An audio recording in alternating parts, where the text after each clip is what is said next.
really good to be with you this morning. I just want to tell you kind of off the back of that video, something about where our country currently is. And it's something that's incredibly dear to my heart personally. Recently, the Department of Education released the annual figures for England. And it shows that children are coming into the care system at around 100 a day. And the Fostering Network, which is a charity dedicated to raising awareness and supporting carers, estimates that a further 8,600 new carers are needed in the next year. And as of this month, there are 2,000 children waiting for adoption in England alone, let alone the other nations. And 52% of those have been waiting 18 months or more for their adoption. Now, I don't know what those numbers do to you, but they, even though I see them regularly, they still deeply affect me as I think about children and young people who are being ripped from an incredibly difficult place into a complete unknown in their lives. Now, there's loads of different reasons why children come into care, but whatever the reason is, there is always loss, there's always hurt, and there's always separation. Before we get into that a little bit more, I want to tell you a little bit about me and my life. I became a Christian when I was 15 years old, and I moved to the West Country in the late 90s, and I moved to do IT, and eventually I became a youth worker at my church. But God had this thing where he was always prompting me about what it would look like to come alongside the one child who really needed it. So myself, my wife, and my two birth children started fostering around 13 years ago. And after a few months of waiting, our first foster daughter came into our home. Now, we started fostering for a couple of reasons. One is exactly what I just said. I felt really called by God to be serving the most vulnerable in our society. But secondly, my wife, who's a therapist, who works with traumatised kids who have been adopted or fostered, she never wanted to tell people to do things that she had no personal experience of herself. She wanted to be empathic in these experiences so that she was as useful as possible. But thirdly, and this was the case for both of us as believers, it was the fact that God tells us to. In James 1:27, it says this: religion that God our Father accepts as pure and faultless is this, to look after orphans and widows in their distress. Now, I know that we don't get orphans in our country in maybe the ways that we think about in Dickensian kind of thinking, but we don't have to look very far, as I said at the beginning, to see that there are literally thousands of children who don't have a mum, a dad, or a family that love them or can look after them. So, when Lisa arrived at our house, she was our first foster daughter, she clearly had experienced trauma in her life, and she was frightened at the prospect of living with another family. And because of her early experiences, she'd forged a worldview of herself that she was not worth loving. And as we journeyed and tried to convince her otherwise, she would do everything in her power to convince us that was not true. You see, in those early days, it was too painful to trust adults again. It was too difficult to allow herself to be vulnerable with us and anyone in our church. Essentially, the best way of describing it is, you are surrounded by love, but you will not accept it as you don't trust or want it. Her worldview, in many respects, was set. And such was her trauma that we couldn't even enjoy things like trips to the cinema because she couldn't see where the exits were in the dark, because she knew at any moment she had to be able to get out. She would arrive at school an hour early so that she could clock everyone going in and out to sure she knew exactly what was going on. And she would never, ever tell you what was going on for her, because that meant that she was giving away control to you. And that, in her experience, never worked out. We were her fourth foster placement, long-term foster placement by age 11. And we were together for 3.5 years. And over that time, our family and our church loved her through highs and lows. And we learned what it was to choose love rather than just feel it. And through all of this time, she would give a little bit of vulnerability, and she would allow us to be the child that she always wanted and needed to be. And she would regress to a place that she'd been robbed of.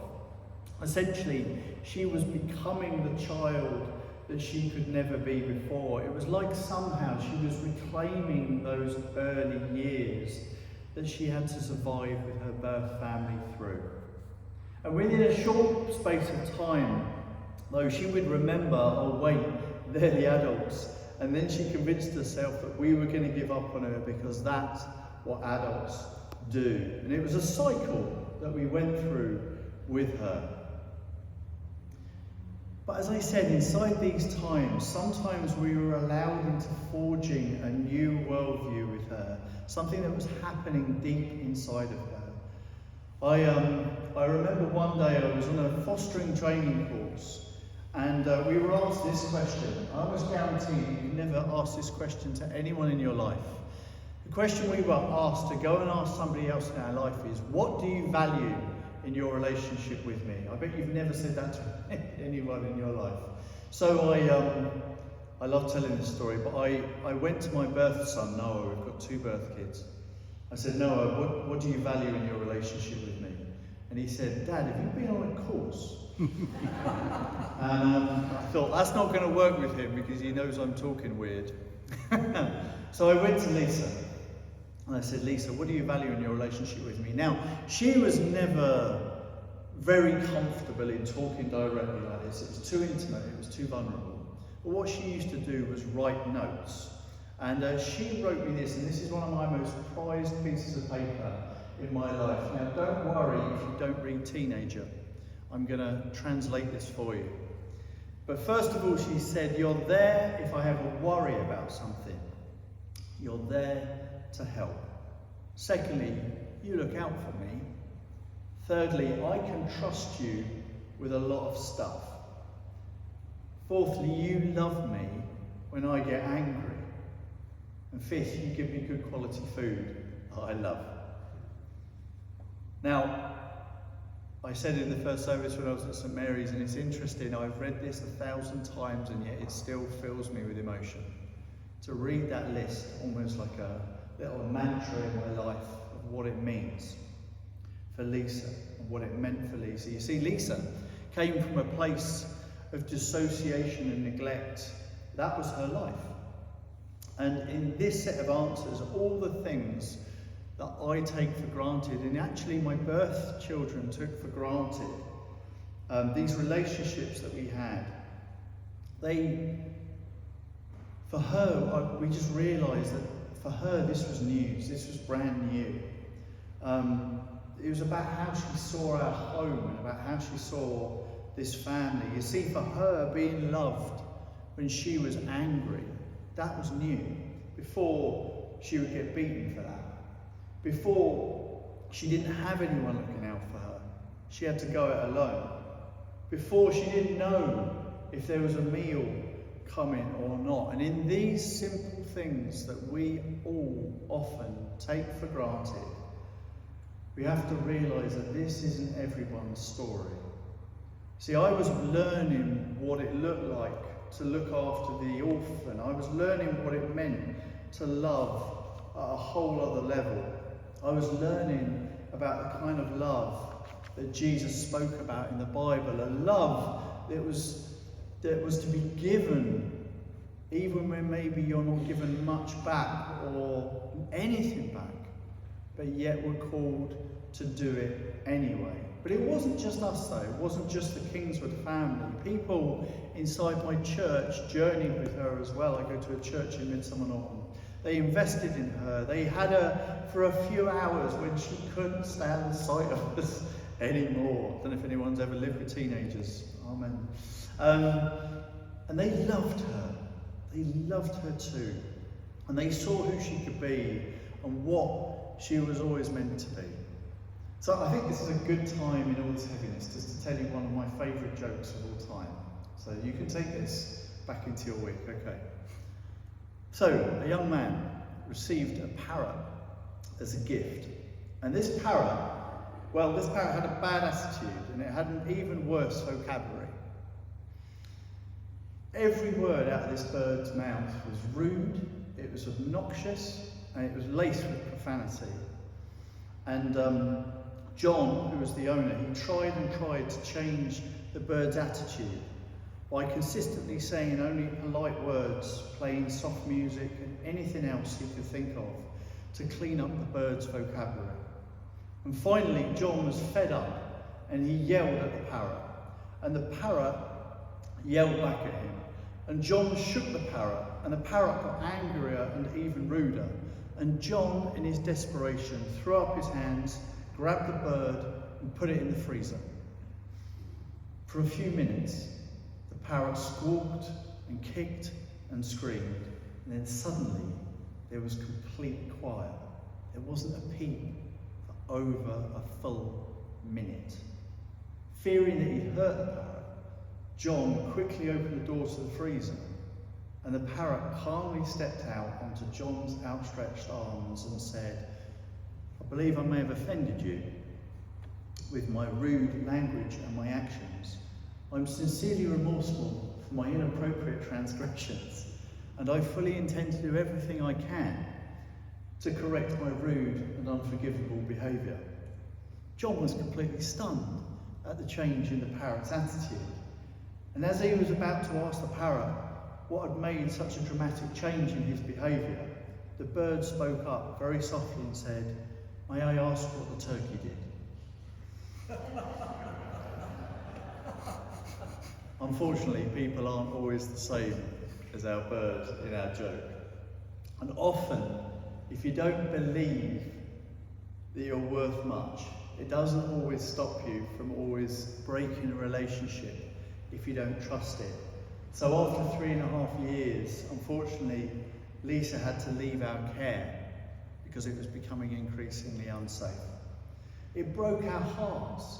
We didn't know if we were going to see her again. What did it mean? We felt like we'd lost a daughter and our kids had lost a sister. Our church had lost one of their youth. It occurred to me, however, that we probably would have never made it this far without our church. We'd never made it this far alone. And we wouldn't be able to foster it again, certainly without them. A few months later, however, I was stood in church chatting with a friend, and I felt these two arms come around me from behind, and I turned around and there she was. She bounced around a few homes while she was feeling incredibly unsafe and quite scattered, and finally she landed in another one, which was a little bit more stable, and she calmed down a bit. And she asked to go to church that first week that she was there. She'd asked to go to our church. And you know, I don't think she missed a Sunday after that point. She came out, she was driven out by these wonderful foster carers every week. And in September 2008, we had the privilege of her speaking from the front about how much the Lord had helped her and shown her what love is and was. How we as a family had and did love her, and how the church had never given up. And she was baptised that morning. Now, here's my point. What if the churches and people in our network could be known for making sure that no kid was left without a loving home in the Baines area? What if you, St Stephen's, could be part of that? Whether it be to take a child or a young person yourself, or help others to do so in this community. What if your legacy could be one where a young person looks at you and says that it was your love and care that changed everything for them? What if a network of people around you could support you and a young person in your care so that they can relearn what love really looks like. What if you could give a child a home where they could be a child again? One where they don't have to feel scared of domestic violence anymore. One where they can slowly learn that there'll be a meal waiting for them rather than having to find it themselves. One where they can learn that they are worth loving and deserve a fair shot at life. You know, God's really clear about this stuff as well. In Matthew 18:5 that we read, it says, "Whoever welcomes one such child in my name welcomes me." You see, the church to Lisa was never about singing or a sermon. It was about the people in it. It was about feeling safe and feeling loved, even when at times, and many times, she rejected it. She actually helped me to understand what a good church is. You see, I asked my wife, I told you she was a therapist right at the beginning, what are the main reasons why foster and adoptive placements break down? She said, "Oh, love, that's easy."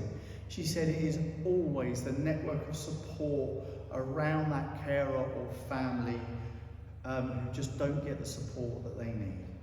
So what better environment then than a church that is committed to support and love and have an absolute drive to help a young person believe that they have unending value. So as I said, I work for this charity, Home for Good, now in the Baines area, and we've got this really simple mandate, and that is to find a home for every child that needs one in the UK. Now, that sounds like a tall order, and in many respects it is, but I really believe, and we really believe, that the church, the local church, has got so much to say about this. So I'm encouraging people to consider fostering adoption and supported lodgings for young teenagers and older teenagers. And I'm supporting those who choose to do that, but I'm also helping people understand what it looks like to build good network and community. I'm helping churches and key figures to understand that need and to create environments just like yours so that we can move into those spaces. See, I really believe that the church has got so much to say here, and that a group of people who look at a kid who believes that they're worthless can start the job of rebuilding and reminding them of their worth. Do you know what that means for a kid who comes from one of these backgrounds? I cannot tell you how profound, beautiful and loving it is. It can change everything. See, as a bloke, I can share to be a dad to someone who doesn't have one, to be a guiding voice, a steady hand, a voice of encouragement rather than fear. It's the ultimate pleasure to give a sceptical young person that chance to be a father figure. There's many kids who are orphans of a dad or a mum who can give them what they need to thrive for 100 different reasons. You know the statistics for kids that leave care? I just want to share these. 22% of female care leavers become teenage parents. 24% of the adult prison population are care leavers. That's nearly a quarter.